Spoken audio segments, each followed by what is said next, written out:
Bismillahirrahmanirrahim. Alhamdulillah wassalatu wassalamu ala Rasulillah wa ala alihi washabihi wa mawala. Ibu bapak sekalian yang insyaallah dirahmati Allah Subhanahu wa taala. Kita berbicara saja tentang kematian ini. Hampir tiap bulan atau bahkan tiap minggu kita selalu mendengar kabar duka ada orang yang meninggal. Baik itu tetangga, rekan kerja ataupun rekan kita semasa lalu. Nah, dan disitulah pada saat itu kita mengirimkan kabar duka. Ada yang mengirimkan kabar duka dengan ucapan yang banyak, doa. Ada juga yang sangat simpel, misalnya pada saat di WA itu langsung hanya mengirimkan stiker dan lain sebagainya. Artinya apa? Yang namanya kematian itu sangat dekat dan begitu mudah orang nanti akan melupakan kita. Nah, sebuah hadis Nabi berbunyi, dan hadis ini rasa-rasanya kita semua sudah paham bahwasanya ketika kita meninggal ada tiga hal yang mengantarkan kita ke kuburan. Nah, apa itu? Yaitu harta, keluarga, dan juga amal ibadah. Tiga yang mengantarkan kita. Nah, harta akan mengantar kita. Jadi pada saat meninggal keluar semua itu harta apa? Mobil kita, motor kita yang baru, yang lama, keluar akan mengantarkan kita, mengiringi kita ke pemakaman. Tapi harta ini sampai di situ. Nanti setelah kita dikubur pasti akan kembali. Jangankan lagi mobil, jangankan lagi harta, cewek saja pasti diambil kembali. Istri kita bilang ambil itu cewek, pasti akan kembali. Jadi begitulah harta akan kembali meninggalkan kita. Kemudian mengantarkan kita keluarga, baik istri, teman, saudara, pergi ke pemakaman kita, mengantar kita untuk dikuburkan, dikebumikan. Nah, tapi setelah kita dikebumikan, kemudian kembali lagi keluarga ini akan kembali, meskipun istri kita sekalipun, meskipun suami kita sekalipun, pasti akan kembali meninggalkan kita. Nah, padahal kalau kita pikir dulu istri inilah, suami inilah yang kita berjuang untuk bersama-sama hidup semati. Toh tidak mungkin menemani kita dalam kubur, pasti akan kembali. Dan yang terakhir adalah amal ibadah. Inilah yang setia menemani kita.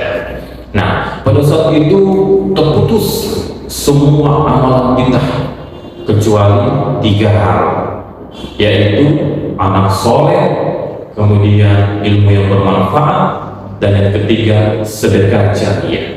Nah, anak soleh. Nah, rasa-rasanya biasa kita berdoa, yang selalu kita doakan ketika kita sholat, ketika kita berdoa, yang selalu itu adalah orang tua kita, bapak kita. Dan memang jangan sekali kita berdoa itu, kalau kita berdoa, kita doakan saudara atau kita doakan tante, om, jarang sekali. Pasti yang selalu kita doakan adalah orang tua. Makanya inilah peranan anak soleh. Anak soleh yang selalu mendoakan orang tuanya itu merupakan amal jariah yang tidak terputus meskipun kita sudah meninggal dunia. Nah, pertanyaannya sekarang, bagaimana anak-anak kita? Bagaimana membuat anak-anak kita itu menjadi soleh dan solehah? Pertama, jangan kita memberikan makanan yang haram. Nah, ini ada satu kisah, seorang pemuda, dia berenang di sungai, jatuh buah, dia lihat buahnya itu dia makan, tanpa dia tahu bahwa siapa yang punya. Nah, baru dia sadar ketika, kalau ada buah jatuh saya makan, ini seperti tanpa izin orang yang punya, ini seperti makanan haram.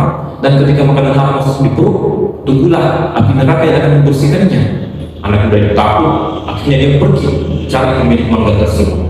Nah, rumahnya jauh, semalam dia pergi.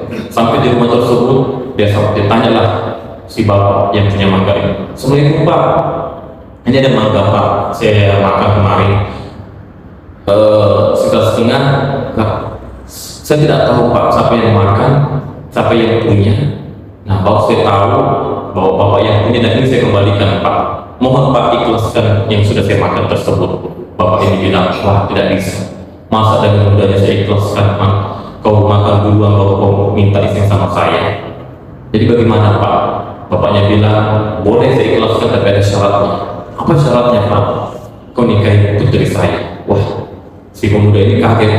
dan senang karena balasannya harus menikahi, kita dapat jodoh ini, menikahi putrinya.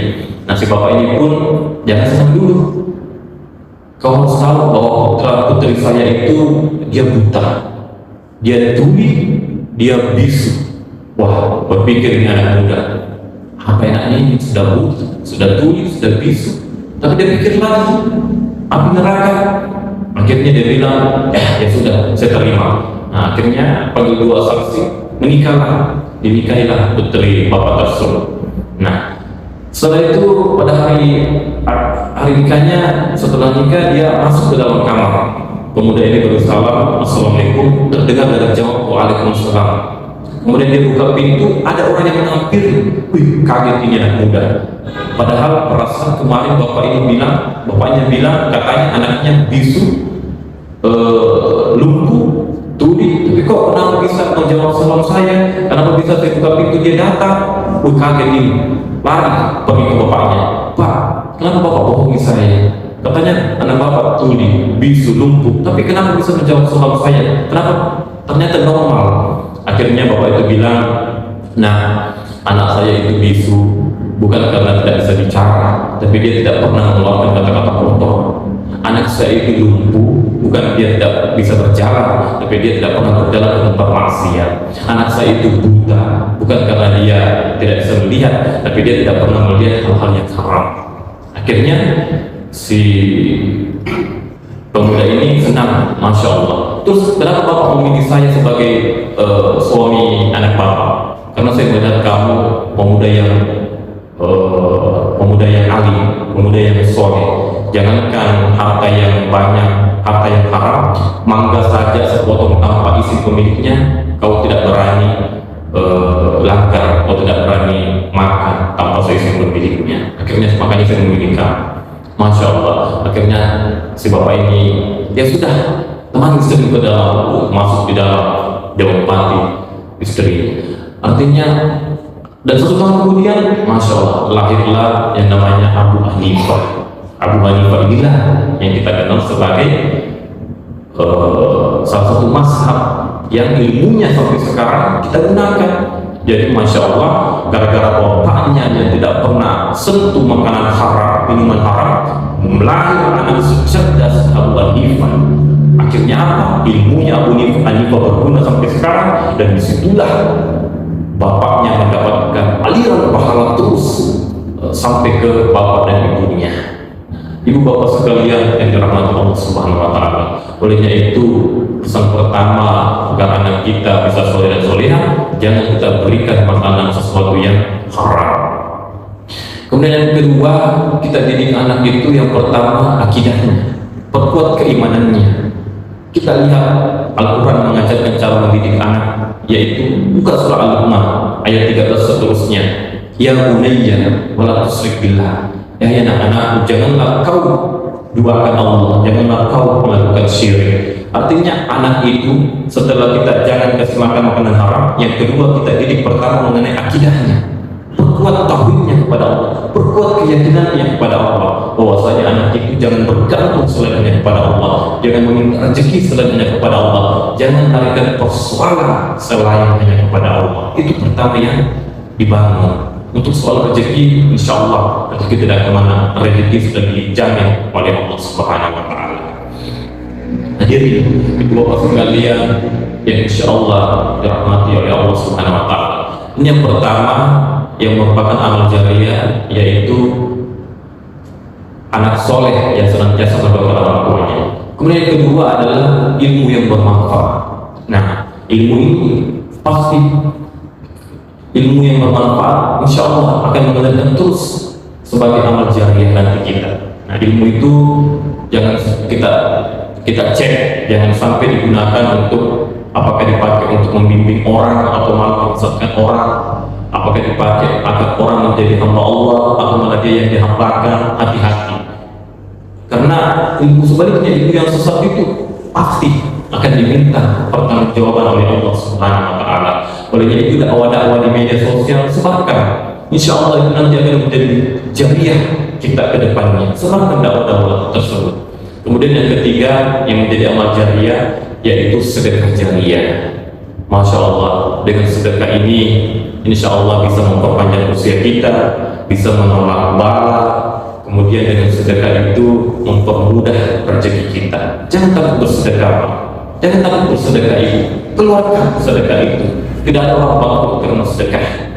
Tidak ada orang bangkrut karena sedekah. Tidak pernah kita lihat Ustaz ada itu mau di situ. Dulu dia kaya raya, tapi karena dia rajin sedekah sekarang bangkrut. Tidak ada. Yang membuat bangkrut orang itu kenapa? Karena narkoba, karena judi, karena selingkuh, karena berzina. Itu yang membuat orang bangkrut. Oleh itu, apa yang ada kita sekarang ini kita keluarkan. Yang namanya sedekah, tidak ada orang bangkrut karena sedekah. Insya Allah. Ibu bapak sekalian yang insya Allah dirahmati Allah Subhanahu Wa Taala.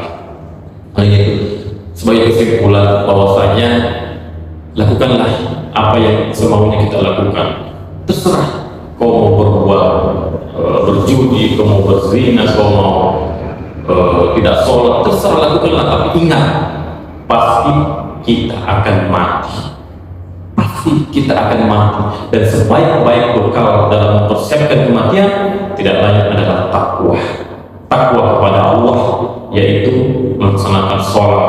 Kemudian baik hubungan kita kepada sesama manusia, khususnya hubungan kepada kedua orang tua. Insya Allah itulah sebaik-baik bekal kita untuk menghadapi yang namanya kematian. Semoga kita terhindar semua dari azab dunia, lebih-lebih juga azab akhirat. Wallahu a'lam bishawab. Sekian, wassalamualaikum warahmatullahi wabarakatuh.